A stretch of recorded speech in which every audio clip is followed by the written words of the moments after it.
Bismillah, alhamdulillah, wassalatu wassalamu ala rasulillah wa ala alihi wa sahbihi wa wala wa ba'd. Alhamdulillah di bi'imati tatimu salihat. Segala puji bagi Allah subhanahu wa ta'ala yang dengan taufik, pertolongan dan hidayahnya amal soleh bisa dikerjakan dengan baik dan dengan sempurna. Hadirin yang Allah muliakan, al-mu'takifin dan mu'takifat, jamaah yang beriktikaf di masjid ini, semoga Allah Subhanahu wa taala menerima amal ibadah kita dan memberikan taufik agar kita mendapatkan Lailatul Qadar pada Ramadan tahun ini. Amin ya rabbal alamin. Hadirin yang Allah muliakan, sejarah mencatat bahwa kondisi-kondisi genting, kondisi berat, dan kondisi yang nggak normal itu senantiasa melahirkan pahlawan dan nama-nama besar. Nama-nama besar itu bukan lahir dari kondisi normal, tapi lahir dari kondisi yang nggak mudah, berat.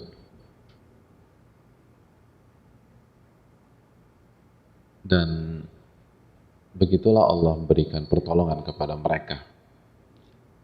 Dan Allah catatkan jejak-jejak karya mereka sebagai ibrah bagi kita, sebagai ibrah bagi kita. Di antaranya adalah sebuah nama yang senantiasa harum di mata sejarah dan dunia ilmu, yaitu Abu Ya'qub,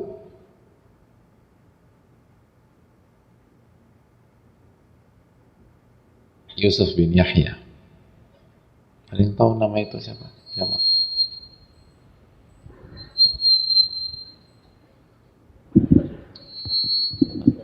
Cik.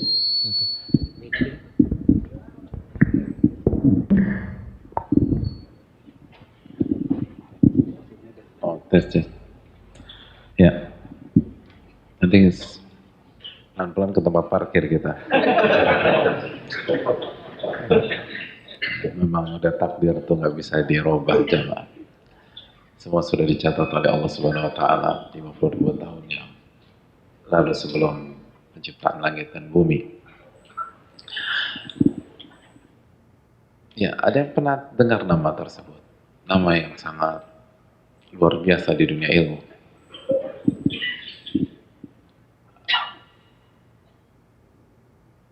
Mungkin banyak orang yang belum pernah mendengar nama ini karena beliau tidak dikenal dengan nama aslinya. Beliau dikenal dengan nama Al-Imam Al-Buwaiti rahimahullahu ta'ala, salah satu murid terbaik Al-Imam Asy-Syafi'i rahimahullah.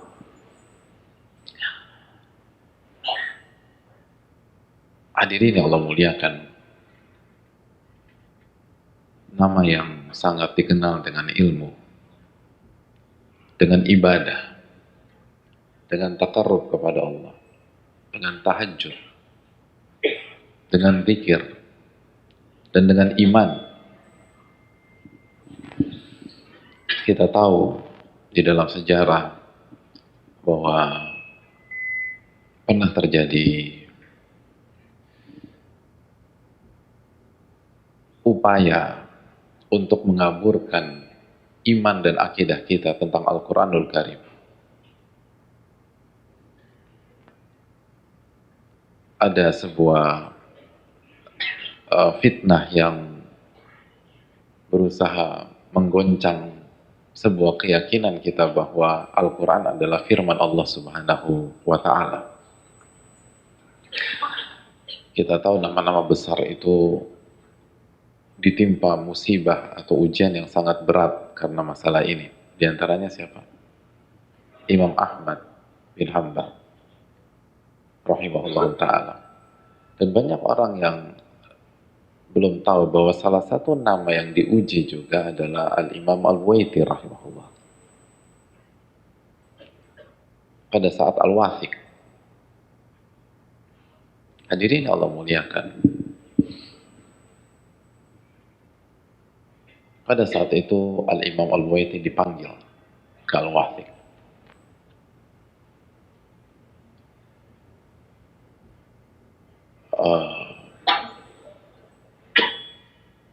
Ulama besar ini itu tidak diperlakukan dengan layak. Tidak ada penghormatan, tidak ada ta'lim, tidak ada memuliakan. Ar-Rabi bin Sulaiman, salah satu murid Al-Imam Syafi'i juga, itu menceritakan kejadian tersebut. Beliau mengatakan bahwa Al-Imam Waiti pada saat itu bukan diborgol. Sekarang orang tuh diborgol, dulu tidak. Leher beliau itu dikalungkan besi, gul, dikalungkan besi, lalu dirantai sampai ke kaki beliau, dan diriwayatkan dirantai dengan rantai yang sangat berat, rantai yang sangat berat.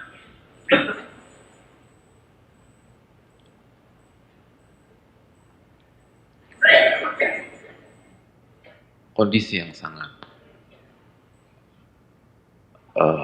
berat dan membuat hati ini tidak terima ulamanya, nama besarnya dibegitukan. Hadirin Allah muliakan. Lalu setelah itu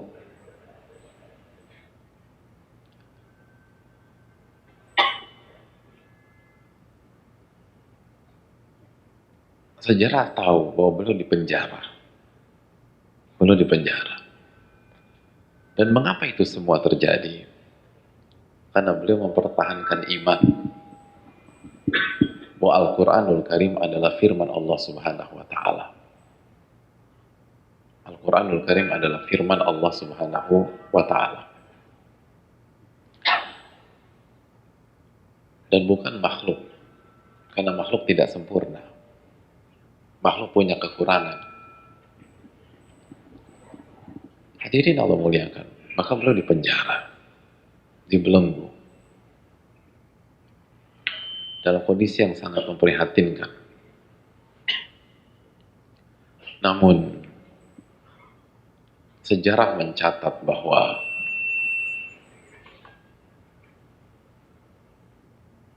itu tidak menghalangi beliau untuk beribadah. Kata Ar-Rabi, lisan beliau senantiasa berzikir kepada Allah. Lisan beliau dalam kondisi seperti itu senantiasa berzikir kepada Allah Subhanahu wa Ta'ala. Dan beliau berusaha mengerjakan ibadah-ibadah kepada Rabbul Alamin. Dan sejarah mencatat, hadirin, setiap hari Jumat beliau berusaha mandi dalam penjara, mandi, lalu memakai parfum yang beliau punya seadanya, lalu menjelang Jumat beliau sudah tampil serapi yang bisa beliau lakukan. Begitu sudah rapi jamaah, beliau datang ke sipir penjara dan mengatakan bahwa saya ingin sholat Jumat. Lalu kata sipir penjara atau kata petugas penjara, Anda tidak boleh sholat Jumat. Anda nggak boleh sholat Jumat. Anda di penjara nggak boleh sholat Jumat. Udah rapi jamaah. Yang terbaik yang bisa dilakukan. Wangi. Di penjara. Lalu datang. Lalu ditolak. Anda nggak boleh sholat Jumat. Anda nggak boleh diizinkan keluar dari sini. Lalu apa yang beliau lakukan? Beliau angkat tangan kepada Allah.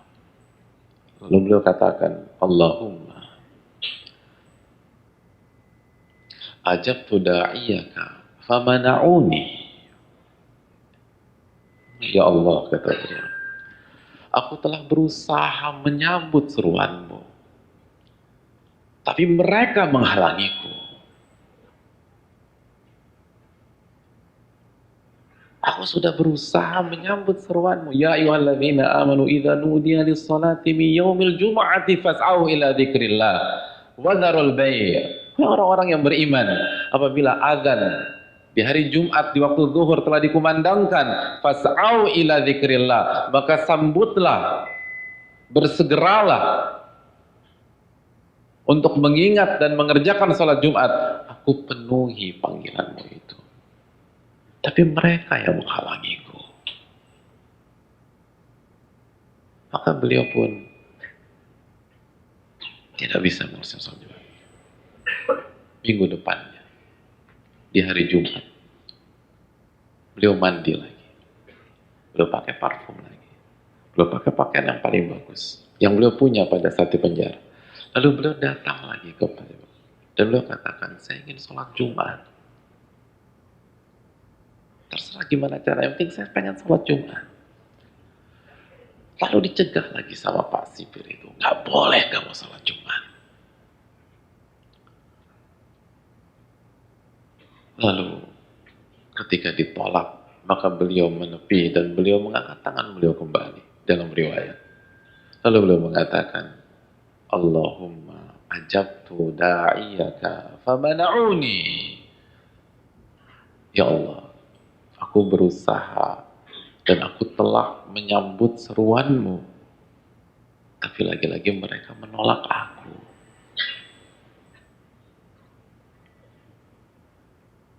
Lalu hari berganti hari. Lalu datang Jumat berikutnya. Lagi-lagi beliau mandi. Beliau pakai parfum. Beliau pakai baju yang terbaik. Lalu datangi lagi Pak Sipir. Lalu ditolak lagi. Lalu beliau angkat tangan lagi. Allahumma ajabtu da'iyaka famana'uni. Ya Allah, aku berusaha menyambut seruanmu dan aku telah berusaha semaksimal mungkin. Tapi mereka melarang aku. Dan dalam riwayat hadirin, setiap Jumat demikian sampai beliau wafat di penjara. Sampai beliau wafat di penjara. Rahimahullah rahmatan wasi'ah.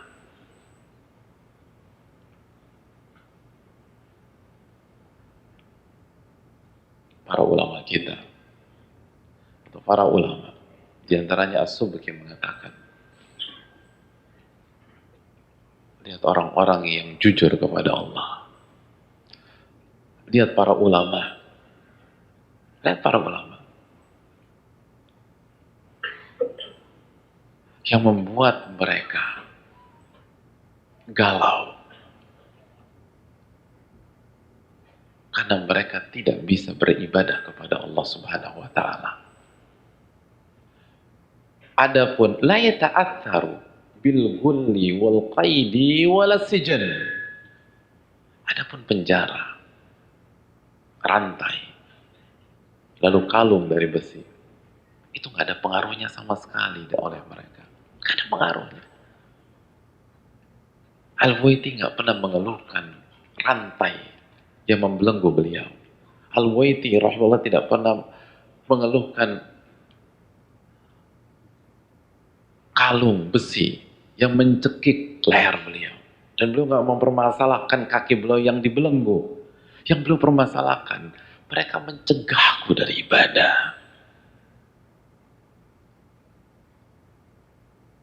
Hadirin yang Allah muliakan. as-siddiqin, orang-orang yang jujur kepada Allah. Mereka tetap beribadah, mereka tetap sujud, mereka tetap berzikir dalam kondisi seperti itu. Hadirin yang Allah muliakan, dari awal saya datang, dari ujung kanan ke ujung kiri, saya tidak melihat ada yang dibelenggu di sini. Gak ada yang dirantai. Maka pantaskah kita lepaskan malam-malam ini?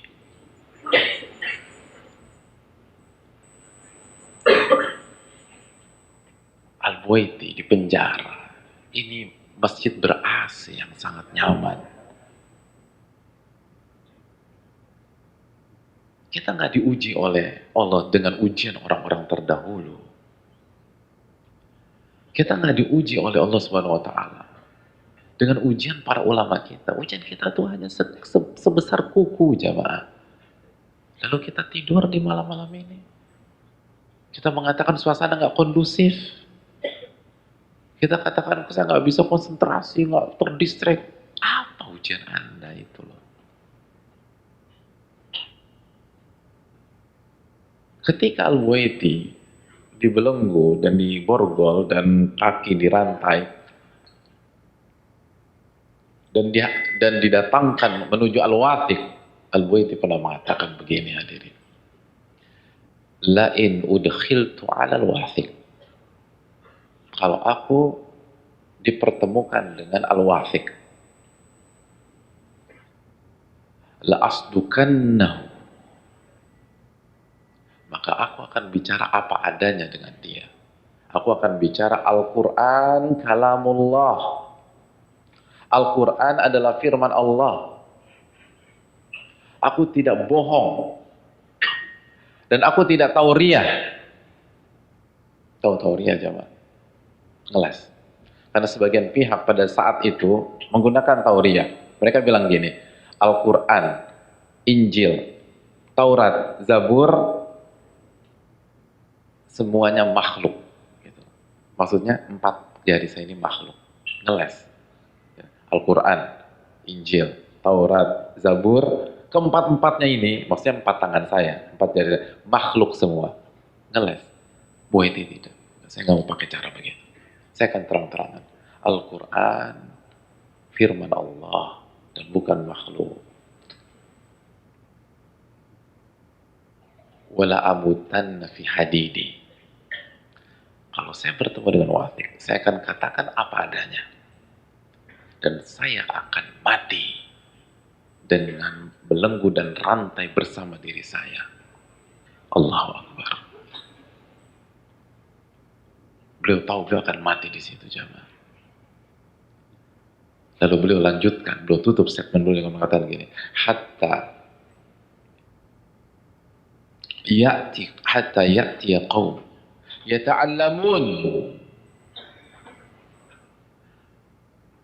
agar nanti generasi-generasi setelah saya mereka akan mengetahui bahwa nenek moyang mereka ada yang mati karena mempertahankan Al-Quranul Karim. Allahu Akbar. Agar orang-orang nanti di masa yang akan datang akan mengenal bahwa orang-orang dulu itu menjaga Al-Quran dengan darah, menjaga Al-Quran dengan nyawa, dan sodaqah, fasadaqahullah. Al-Imam Buaiti jujur, maka Allah wujudkan cita-cita beliau. Contoh singkatnya, hadirin sekalian, menjadi bukti di malam ke-27 Ramadan 1444 Hijriah, antum mengetahui sejarah beliau di masa silam. Persis sebagaimana yang beliau harapkan pada saat beliau dibelenggu. Agar antum tahu di masa dulu Al-Quran yang selama ini, atau yang hari-hari ini kita baca sambil ngantuk-ngantuk itu, sambil nggak jelas itu, atau kita banyak excuse, banyak alasan dan sebagainya, itu dipertahankan oleh ulama-ulama kita dengan nyawa. Sedangkan kita hari ini hanya diminta qiyamul lail, tapi kita ngantuk. Hanya diminta untuk membaca 1, 2, 3 juz setiap malam, tapi nggak dapat target. Hanya diminta untuk semangat menghatamkan, namun di antara kita sampai malam 27 belum pernah hatam juga. Bagaimana pertanggungjawaban kita di hadapan Allah, jemaah? Hadirin, lihat bagaimana para ulama, lihat bagaimana para wali Allah SWT. Dan Imam Syafi'i, gurunya, itu sudah bilang bahwa Buaiti akan wafat dengan belenggu besi. Dan ternyata benar, beliau wafat dengan seperti itu. Maka beliau tahu. Dan beliau ingat ucapan guru beliau, bahwa guru saya udah bilang bahwa saya akan wafat di sini. Dan beliau pertahankan itu. Oleh karena itu, hadirin Allah muliakan,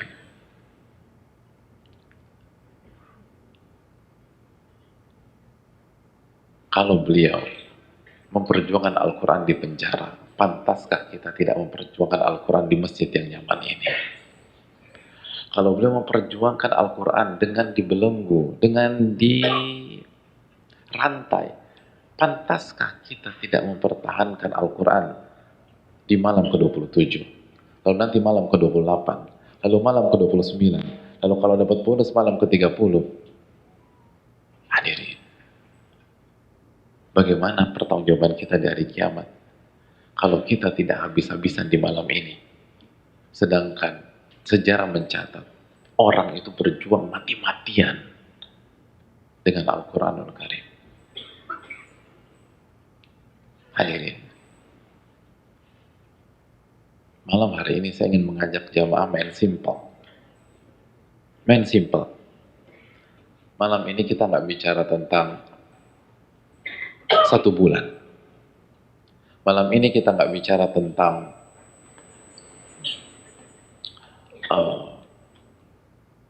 30 hari. Malam ini kita bicara tentang 3 malam plus 1 malam. Bonus 27, 28, 29 plus 30. Kalau Allah kasih bonus. Pegang 3 malam plus 1 ini, maka antum akan husnul khatimah. Nggak usah ribet.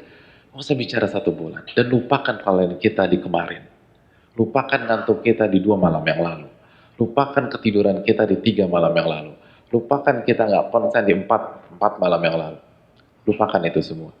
Nabi kita alaihi salatu wasallam bersabda, "Man ahsana fima baqi." Barang siapa yang bersikap baik, yang totalitas di waktu yang tersisa, ghufira lahu ma madha, maka Allah akan ampuni kesalahannya di masa yang lalu. Dan barang siapa yang tampil buruk di waktu yang tersisa, maka Allah Subhanahu wa taala akan hukum dia karena kelalaiannya di masa lalu dan kelalaiannya di waktu yang tersisa. Buat simpel. Saya tahu capek. Saya tahu lelah. Saya tahu banyak jamaah sudah melakukan banyak hal. Saya tahu ini bisa jadi udah sisa-sisa energi. Tapi semua capek. Para ulama kita capek. Ingat. Para ulama kita dibelenggu jamaah. Dibelenggu. Tapi nggak pernah itu dijadikan alasan mereka.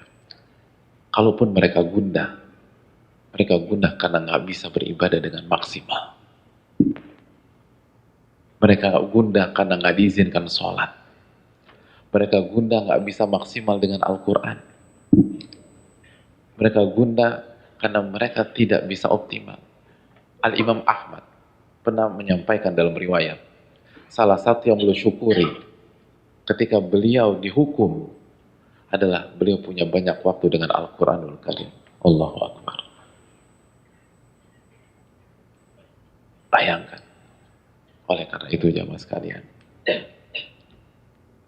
maksimalkan dengan Al-Quran, maksimalkan dengan Qiyamul Lail, maksimalkan malam-malam ini. Hanya 3 malam plus 1 malam. Berpikir simpel, jangan berpikir ribet.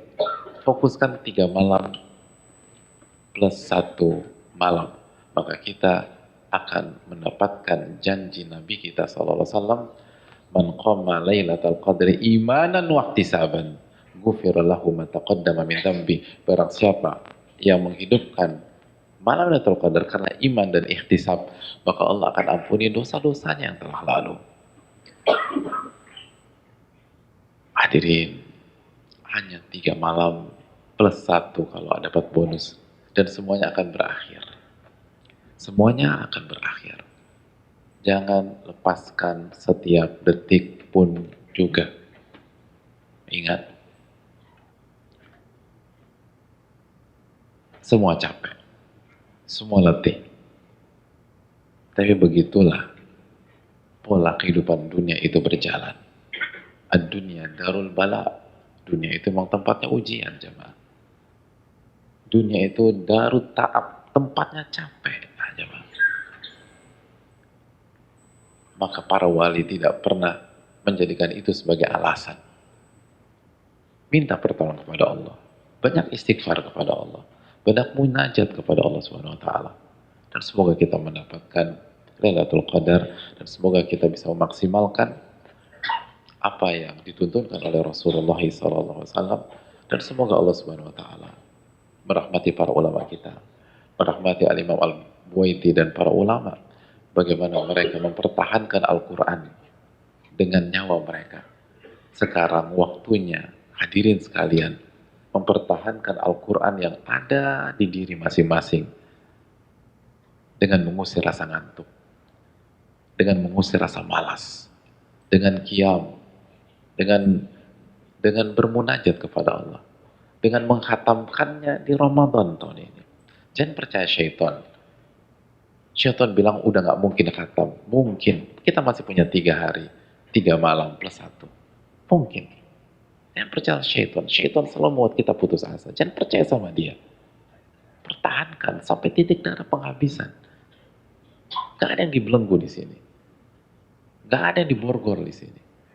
Gak ada yang dipenjara di sini. Maka tunjukkan bahwa kita beriman kepada kitab suci ini. Dan kalau kita tidak bisa all out di malam-malam terbaik, lalu bagaimana kita mau all out setelah Ramadan? Kalau kita nggak bisa memperjuangkan Al-Quran di malam-malam ini, lalu bagaimana kita memperjuangkan Al-Quran di bulan Syawal, Dzulqa'dah, Dzulhijjah, dan seterusnya? Jadikanlah ini momentum untuk menjadi ahli Quran, untuk qiyam, dan untuk meraih Lailatul Qadar. Jazakallahu khairan. Lanjutkan ibadah kita. Dan semoga Allah menerima doa-doa kita pada malam-malam ini. Dan semoga Allah ampuni dosa-dosa kita. Allahumma innaka afuun tuhibbul afwa fa'fu anna. Ya Allah, Engkau yang Maha Pengampun dan menyukai dan mencintai segala ampunan. Maka ampunilah kami. Ampunilah dosa-dosa kami. Ampunilah maksiat-maksiat kami. Ampunilah kelalaian-kelalaian kami. Ampunilah kami ketika kami tidak menjalankan tugas kami sebagai hamba, dan seluruh dosa-dosa kami yang telah lalu. Aku qouli hadza wa astaghfirullakum subhanaka wa bihamdika la ilaha illa anta astaghfiruka wa atubu ilaik. Assalamualaikum warahmatullahi wabarakatuh. Syukran.